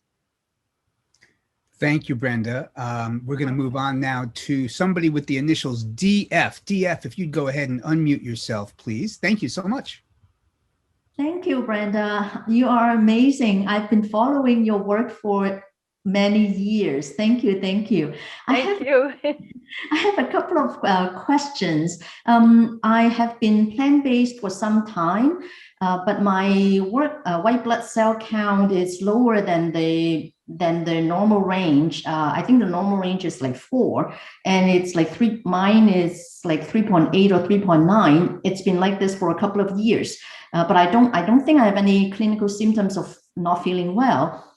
So I'm just wondering whether this is healthy, this is okay. My second question is, when it comes to metabolic health or managing weight, do we need to differentiate between like brown adipose tissue, white adipose tissue, and visceral fat? I know visceral fat is not a good thing, but I was reading up a little bit on like brown adipose tissue and white adipose tissue. I just wonder whether you can enlighten me on this. Thank you.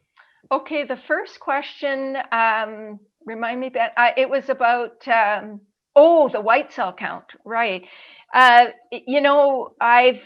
heard so many vegans say that their white cell counts are a little bit lower, and in reality, it's really quite normal for our white cell counts to be a little bit lower. And I'm not a physician, and I haven't done a lot of research on this particular topic, but my guess, just a sort of common sense guess, would be that we need a little bit fewer white cells when we have less to fight. So it seems to make sense. People do not seem to be adversely affected or have adverse health outcomes because of these slightly lower levels, slightly below. You have to say, what are we basing normal on? And we're basing normal on omnivore. And so vegans, the whole systems can be slightly different than that of an omnivore. And so I would say, relax, don't worry about it. This is very, very common among vegans and very normal among vegans. And the second, the brown versus white adipose tissue, well, again, it seems if you have higher levels of brown adipose tissue, you burn calories more effectively. It helps you with your metabolism. But again, definitely not my area of expertise. And I think physical activity is super important. Adequate rest is super important. But yes, there's definitely a difference between the metabolic outcomes of people that tend to have higher levels of brown fat versus white fat. Brenda, thank you. And up next, we have Rita. Rita, go ahead with your question, please. Oh, actually, we just want to make sure you're unmuted first. Okay, perfect. Thank you. Hi, Brenda. It's good Hi, to see Rita. You too. One second. Okay. It's good to see you here. And I just have a question for you, actually, because my brother just sent me, one of the thing which is too much vitamin B12 hazardous for the health. Now we know that it does prevent the Alzheimer's disease, but to what extent? Because there was a study done in JAMA Network, and that was, I think the Open Scientist was led by the Jose Flores Guerrero and the Stephen Becker in the University of Groningen in the Netherlands. And they are saying that if there are no underlying causes, then you should not really take it. But everybody has underlying causes. They are not only dealing with one item. So it all depends upon how publics read this message. So what input do you have? Well, there are not a lot of studies that have showed adverse outcomes from consuming vitamin B12 on a daily basis, even a reasonable amount, because you only absorb maybe 0.5 to 1% of what you consume if you're consuming over 500 micrograms. I mean, the only adverse outcomes that have really are very significant are some people who are taking large amounts on a daily basis do end up having some skin issues like acne, for example.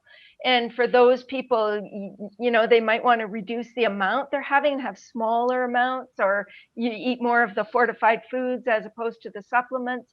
But generally, and I should say, Rita is a colleague, a very esteemed colleague, and it's really nice to have you with us, Rita. And it's nice to be able to say hi to you as well. But in my opinion, the potential adverse outcomes for vegans, especially who are not consuming sufficient B12, are far graver than any risks of taking a regular supplement. If you have skin issues, you might have to modify a bit. But generally, what we see in a number of studies that those that have low levels of B12 end up boosting their homocysteine. And homocysteine is an independent risk factor for cardiovascular disease, for birth defects, for cognitive impairment, for all of those things.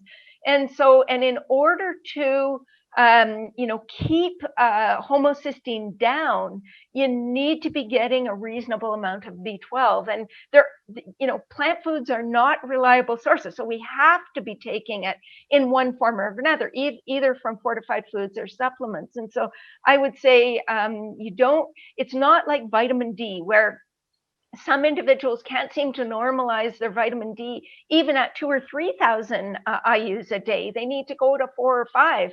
But for B12, you do not need to be doing huge megadoses. Having a moderate intake on a daily basis is in my view, has been demonstrated over many decades to be a safe thing to do. And so for vegans, I think that is just, not something to worry about. Brenda, thank you. And up next, we have patiently waiting Renee. Hi, Renee. If you'd go ahead and unmute yourself. Hi. Thank you, Hi, Brenda. Renee. I have a question about EPA, DHA, and iron. I take Dr. Furman's supplement, as you had on your screen, for the EPA and DHA, and also I eat a lot of flax and chia walnut.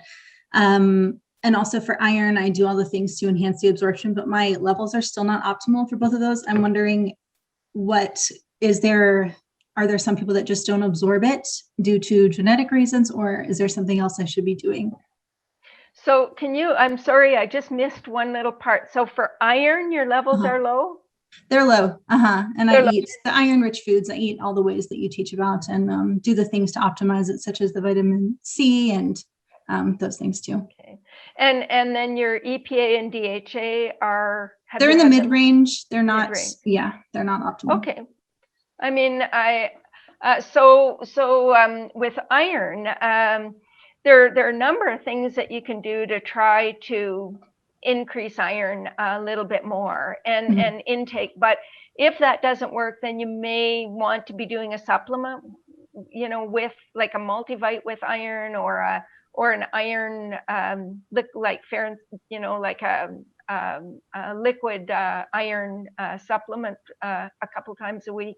There are lots of different things you can try, but in terms of diet, one of the things that can make a big difference is I'm not sure, I mean, I'd have to look at your intake at every meal and all of that, but one of the things that I do is when I cook my grains for breakfast, so if I'm cooking whatever grain, oat groats or kamut berries or whatever, I actually cook them with very small lentils. to boost the iron very significantly in the breakfast meal. Because iron is much more concentrated in lentils than it is in grains, for example. And so even when you're making grains to go with a Buddha bowl or something like that, if you cook in with the grains some lentils, you can get a boost of quite a number of milligrams each day of iron.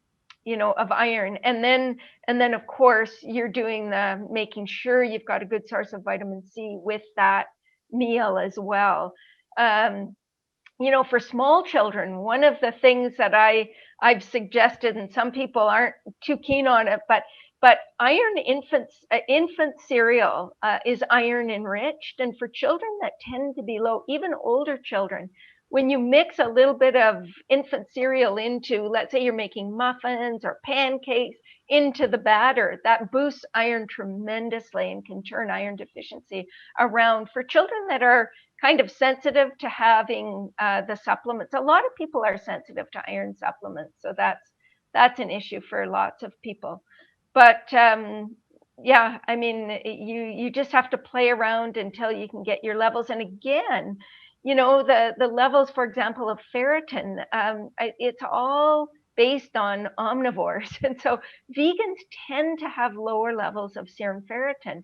And this is not necessarily a bad thing if you're within a reasonably healthy range, because high levels of serum ferritin are associated with increased risk of a number of chronic diseases, because having a lot of free iron in the blood can end up acting as a pro-oxidant, especially in meat eaters that are eating a lot of heme iron.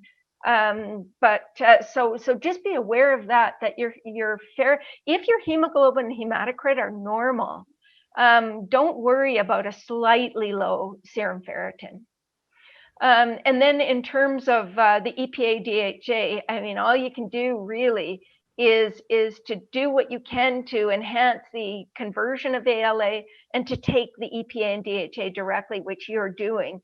And if your levels are still subpar, you may want to look at just taking a little bit more. And I've seen for people that are looking at, I mean, there's a lot of question about the accuracy of the current measurements for omega-3s. So that's, we're still in early stages of developing those kinds of resources, or those kinds of tests. And so we don't know for sure they're absolutely accurate. But I've known people who were taking 200 or 300 milligrams EPA and DHA a day who had to increase to somewhere 600 to 800 to get their levels in that range that they wanted to be. So that just takes a little bit of, playing around with it. Brenda, thank you.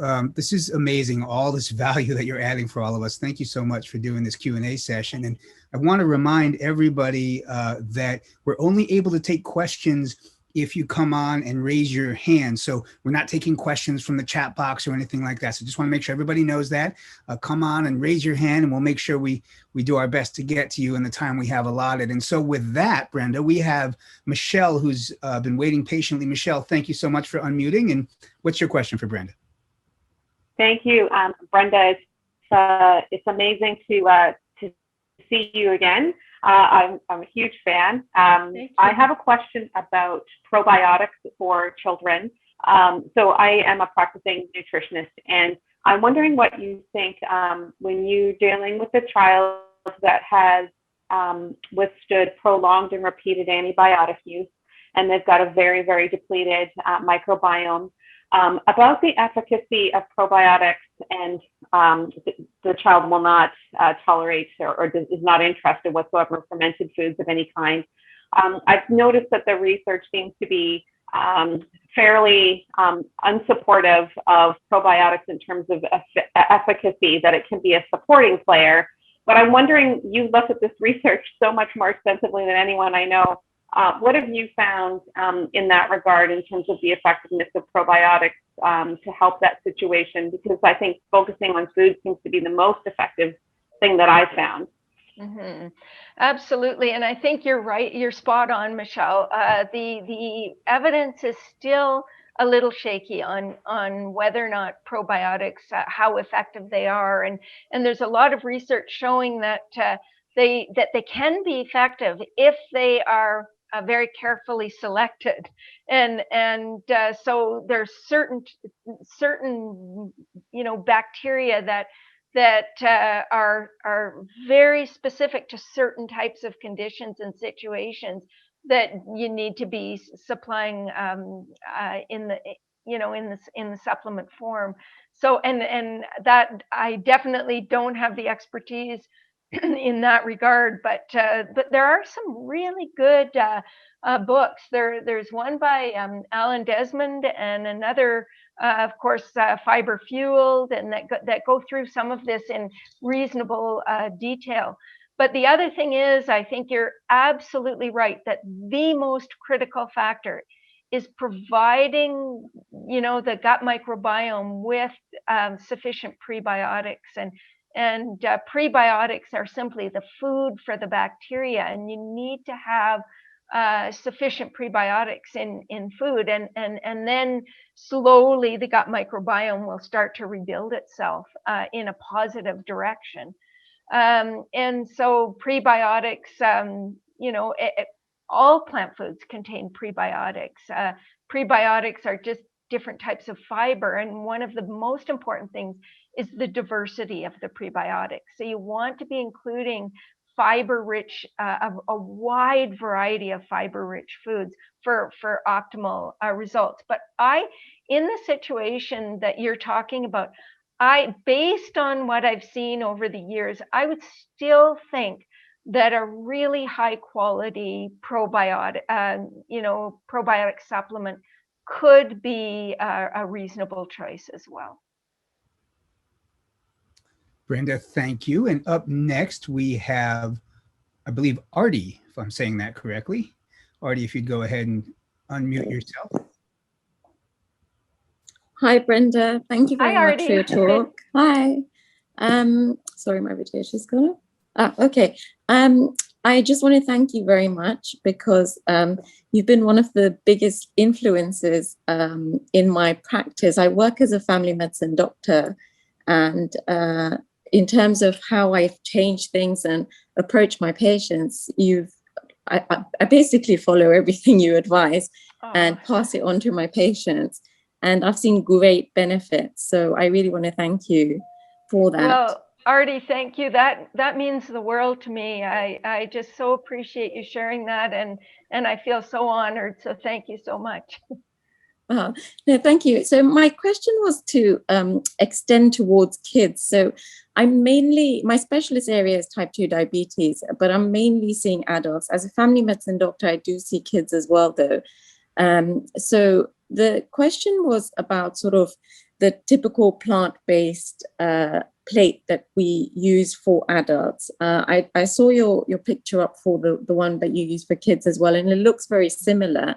But in terms of limiting fat content, I do limit it to a certain degree that, they're allowed a small proportion of fats that are high in omega-3, like whether it's walnuts or chia seeds or flax seeds. But in kids that are very young, because over here, I practice in Dubai, and over here we have a huge epidemic of obesity, type 2 diabetes, in fairly young children, to be honest. And it's quite sad to see. But in terms of sort of limiting fat proportion, I'm not entirely completely confident to limit it as much as I would in adults. So I don't know, what are your thoughts on that? It's a really unfortunate to see what's happening in the Middle East with overweight, obesity, and chronic disease. It's just escalating, and it's sad to see it among children, particularly. And my feeling, if you look, it's so interesting if you look at the blue zones, because what you see is the Okinawans eating about 10% of calories from fat. And then you see the people from Ikaria, Greece, eating 50% of calories from fat. And in my experience, the health consequences have far less to do with the relative percentages of macronutrients, just so long as you're within a reasonable amount for protein and carbohydrate and fat, they have less to do with the relative percentages of those macronutrients than the sources of those macronutrients. So when fat comes from nuts and seeds and avocados and whole foods, it is consistently protective to health. When protein comes from plant foods like legumes and all of the plant foods you can think of, it is consistently protective to health. When carbohydrates, carbohydrates are often so maligned, or whatever you would call it. They've been blacklisted in so many people's books, but carbohydrates are not a problem at all. When they're unrefined, they are actually protective to health. It's when we strip everything of value away from them that they cause problems. So in an unrefined or whole food form, none of those macronutrients are an issue. And so to me, the important thing with children is to be providing them with a wide variety of whole plant foods that are excellent sources of fiber, that are not overly processed. And so these children who we see overweight and obesity in, the goal to me is not to take fat out of the diet. The goal is to take garbage out of the diet. It's to take the highly processed foods out. If they're plant-based, that's wonderful. If they're not, you want to be getting rid of, or at least minimizing intake of animal products, especially the processed animal products, the fast foods, fried foods, processed meats, so on. And those are the goals. Those are, getting rid of highly processed foods is the biggest issue for children who are overeating. Children don't usually overeat things like beans and whole grains and vegetables and fruits. And when they're getting these healthy foods, I talked a little bit about in the presentation why it's so important to have that division of responsibility, so that we're not shoving foods down their throat, and we say, when they say no, we respect that when they're full, and to help them to learn to really honor their bodies in terms of when they're feeling full and when they're hungry. And so these are all very important. And well, we may not want to be necessarily pouring oil over their food if they're overweight because it's so concentrated in calories. We definitely don't want to be withholding higher fat whole plant foods because they need fat. Fat is, it's part of the cell membrane of every cell in the body, and it affects the fluidity and shape and flexibility of those cells and what they can let in and out, and it affects our brain function, our brain cells. It's a really important macronutrient, as is protein, as is carbohydrate. And so we don't want to look at fat as the sort of the evil villain where obesity is concerned. Overeating is the evil villain. And what causes overeating is when we mess up our appetite control center by eating these foods that are infused with fat and sugar and salt, that are concentrated sources of those things, that mess up our ability to know when to stop eating. And so that, to me, overeating happens when we're eating those kinds of heavily processed foods that are designed to hit that bliss point in individuals where you just can't stop eating, like potato chips. Those kinds of things are really hard to stop eating. And so it's best to not have them in the home. It's not, it's not something that you say, well, you never eat, but that you're 95% of the time what you're eating from one meal to the next excludes these really highly processed foods. And so, yeah, I mean, children still need probably, depending on the age, like I said, age 1, it's about 40% of calories from fat. By age 3, it's about 30%. And for older children, usually we look at 25 to 30% of calories from fat being very appropriate, even in those cases. Thank you, Brenda. We have up next, and I hope I'm pronouncing your name correctly. I'm going to give it a try. Liesel, if you would go ahead and unmute yourself. Hi. Hi. Hi, it is Liesel. Thank you very much. Hi, Brenda. It's such an honor Hi, to meet you. Liesel. You too. I have 3 questions if you're able to ask them. The first one is on the brown fat that someone brought up. Is it possible to get your body to produce more brown fat? Yes, I have, not certainly not my key area of expertise, but I have seen where it is possible to increase brown fat, and people do all sorts of things to try to do that. But I think, and I don't actually even know how much diet can influence that. Exercise, exposure to cold, sleep, all of those things play a role. But you know what? After this conference, I'm going to do a little more research into brown fat. And then kelp. You didn't mention kelp, but for iodine, is kelp a good source? Well, kelp, if you're not going to use fortified salt. Yeah, so kelp is super concentrated in iodine, so concentrated that about 1/16 of a teaspoon provides 150 micrograms. So that is like a pinch. It's a very, very small amount. So the danger here is for adults, the RDA is 150 micrograms. The upper limit is 1,100 micrograms.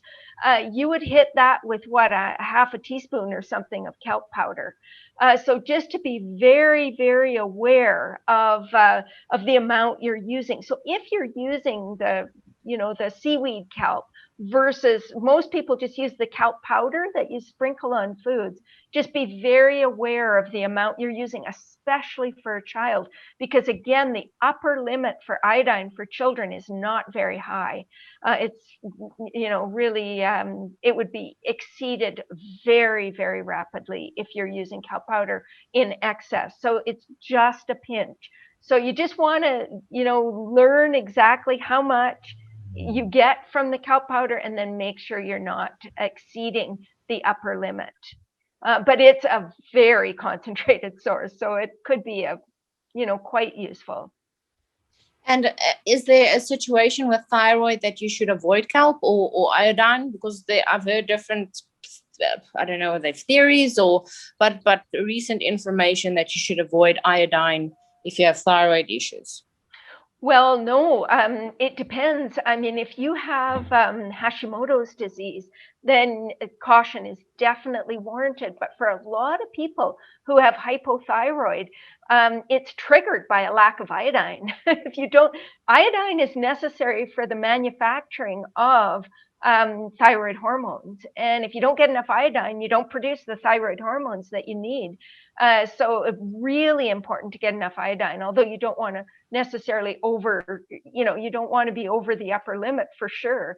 But iodine is really critical for most people with hypothyroid disease. Brenda, thank you. And up next, we have Laura. Laura, if you'd go ahead and unmute yourself, please. And we thank everybody, by the way, for keeping your questions direct and brief for Brenda. It's really fantastic. So thank you. Laura, go ahead. Laura H., are you there?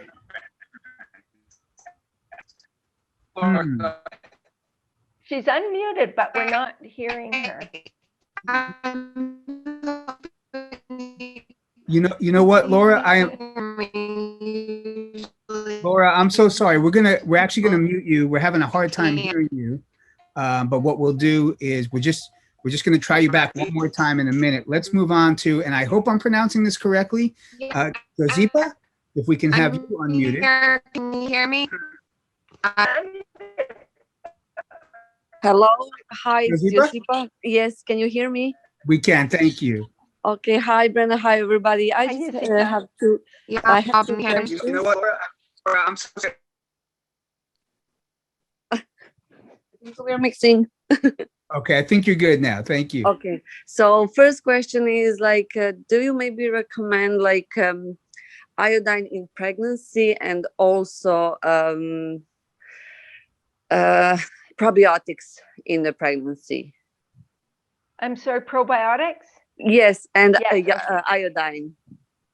Iodine, definitely. Iodine is absolutely critical during pregnancy because, well, you need about 220 micrograms during pregnancy, 290, I believe, during lactation.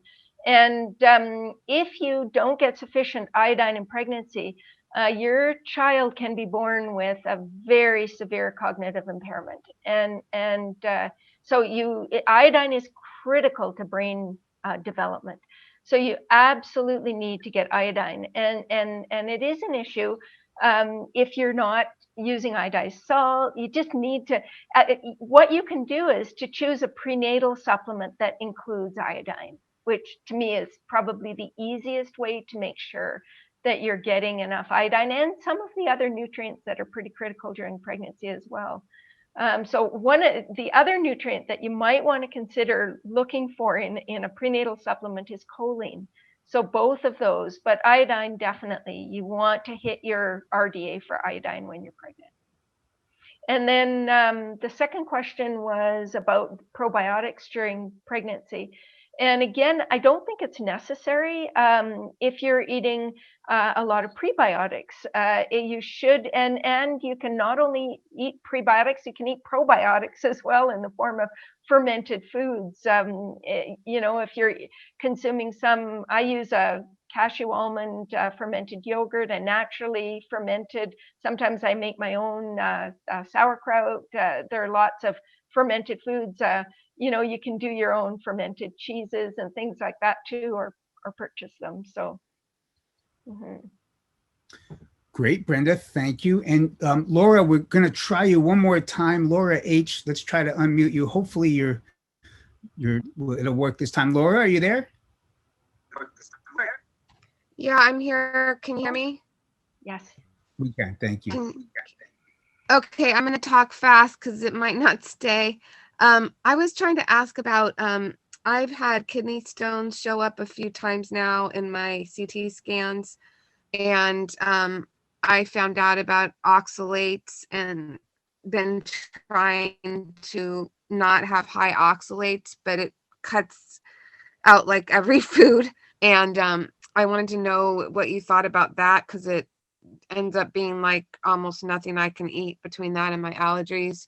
And the second question related is that online and even in the, you know, legitimate places, everybody has different opinions about how much oxalates each food has. It's not even consistent at all. So then that makes it even harder.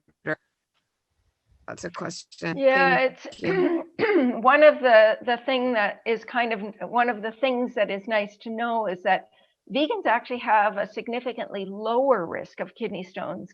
Even though they eat more oxalates, they have a lower risk of kidney stones compared to non-vegetarians. Generally, a high meat diet is not good in terms of kidney stones. So having a plant-based diet is a good step. Making sure you've got a lot of organic acids and citric acid and so on can also be helpful. Drinking a lot of water is absolutely critical. But yes, there are people who are very sensitive to oxalates. And so one of the things that one of the places that I would go that I feel is really reliable in terms of the information on oxalates is Jack Norris's website, veganoutreach.org. He has just amazing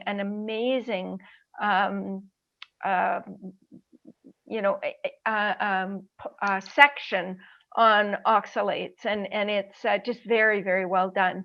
So I would go there to veganhealth.org. And for others, his B12 section, information on soy, all of those things, just very detailed and very well done. So that's just an exceptional resource.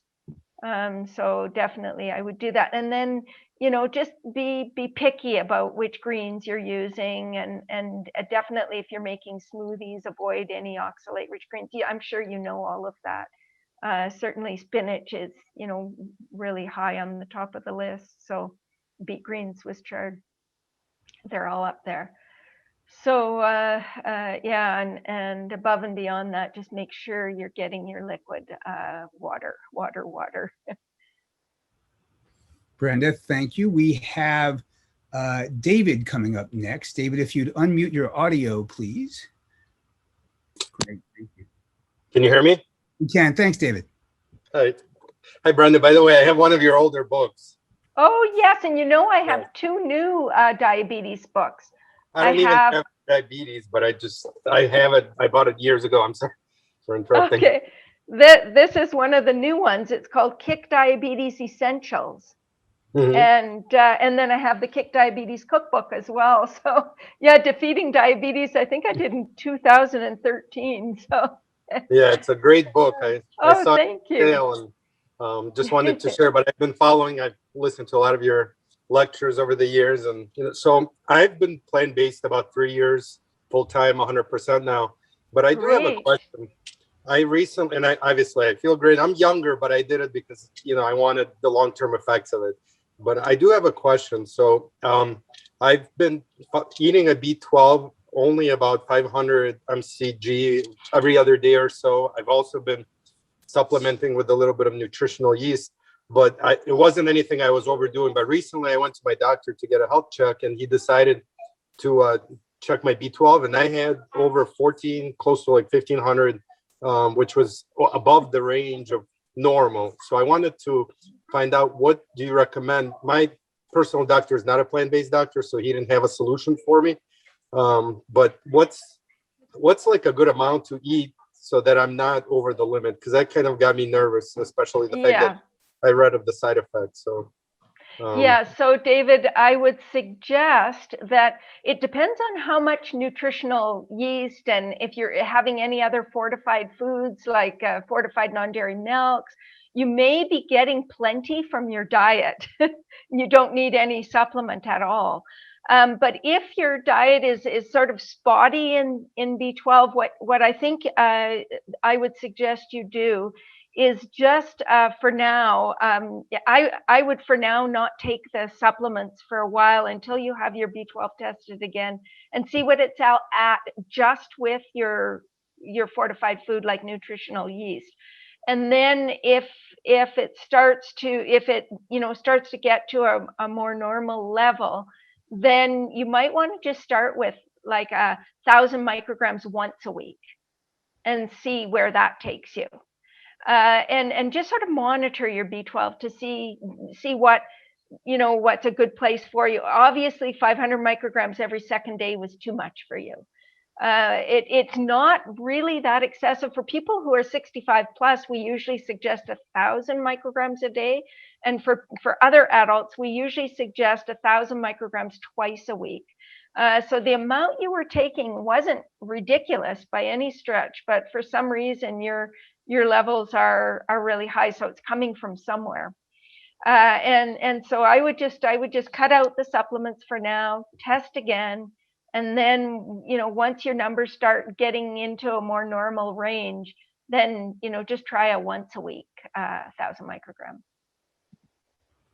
Brenda, thank you. We have now Denise. Denise, if you'd go ahead and unmute yourself. We have room for your question for Brenda as well. Just double checking now. There we go. Hi, Denise.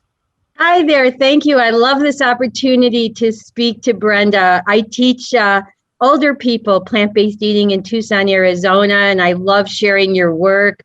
I love your hierarchy of grains slide and all you do. But my question for you, and I have followed, what you've said on this, but just hoping maybe you could give me a little more specific guideline to help people, is the calcium question. And so, even for myself, when I was trying to figure out how to make sure I get enough calcium from plants, I drink soy milk. I get about 300 milligrams in 1 8-ounce glass. But then, in terms of the greens and the beans, so, I saw how collards was high on a calcium, but then I read that it's like moderate with oxalates. And so I'm trying to compare, is it the collards or the kale, and how I mix that up. And then I do eat beans, but it says like some beans are better than other beans. And I guess I just wish I could have, a little bit of just like a guide, like, if I drink or advise the people I teach, you can have a glass of soy milk, and if you eat this many cups of raw greens or cooked greens, and then of course it's different between raw and cooked. So if you were able to just share a tiny bit more on that, it would be helpful. Yeah. Oh, that's actually a really good idea. It sounds like just a little chart that would be ideal. And we actually have in becoming vegan, we have this little center of the plate that's calcium-rich foods, and says, pick 6 to 8 of all of these different foods throughout the day, and it shows you exactly how much of the beans and the low oxalate greens and the figs and the almonds and the chia seeds are another one. All of those different foods that could be reasonable sources of calcium. And so your milk would count as 2 because it's a half a cup. So we're looking at foods that would give you about 150 micrograms per serving. And so you're wanting about 6 of those or 8 of those or something like that. So, but I could see a chart might be really fun. But basically the biggest thing to remember is that if you're eating a diet where you're including that 300 milligrams of calcium in your fortified milk, and you're eating a varied plant-based diet, and you're including low oxalate greens and a little bit of tofu and a little bit, just a variety of things, you're going to be getting around 500 or 600 milligrams of calcium in your plant foods, plus your 300, you're there. I think you may even be overthinking it. So by including 1 or 1.5 or 2 servings of that fortified non-dairy milk, and then just eating a healthy, varied plant-based diet, you're good to go. And I wouldn't worry about it much beyond that. There's an article that everybody should read that I think is very interesting called Milk and Health by Walter Willett and David Ludwig. And it's free online. And it really looks at the evidence for the link between milk and health, and it addresses a lot of the calcium issues as well. And it's just basically stating that we know maybe a lot more in some ways and a lot less in other ways about the link between calcium and health. And yes, we want to get close to the RDA. Plant-based eaters may need a little bit less than people who are eating a really acidic diet, for example. But overall, we want to be somewhere in the ballpark of 7 to 1,000 milligrams. And if you're older, you might want to be closer to that 1,000 or 1,200, which is recommended. But essentially, it's not as difficult as what many people imagine it to be. And so just do get familiar with the lower oxalate greens and the other foods that can provide calcium, the seeds that are good sources of calcium, the nuts that are good. So basically it's almonds, tahini, chia seeds that are the best, in the nuts and seeds. And then in the beans, the legume family, black turtle beans, navy beans, great northern beans, white beans, those kinds of beans are good sources. And then in the fruit and vegetables, of course, it's the greens, and figs are a reasonable source. And so going through the food groups, selecting your most concentrated sources, and then just having that variety in your diet just gets you there. So I think you probably have to worry a lot less about it than you might be imagining. Brenda, thank you so much. Just incredible. This is all we have time for at this point. You've been incredibly gracious with your time, especially with all this Q&A session after a wonderful lecture. And I know, again, on behalf of our entire audience, thank you from the bottom of our hearts. It's been so useful. Well, thank you so much, Ben. It was such fun to see you again. And thank you, everyone, for your patience again. And so glad you're still here. So enjoy the rest of this amazing conference. Thank you, Brenda. Great to be with you again. We're so glad you come back with us each time. It's just perfect. Thank you. Thank you.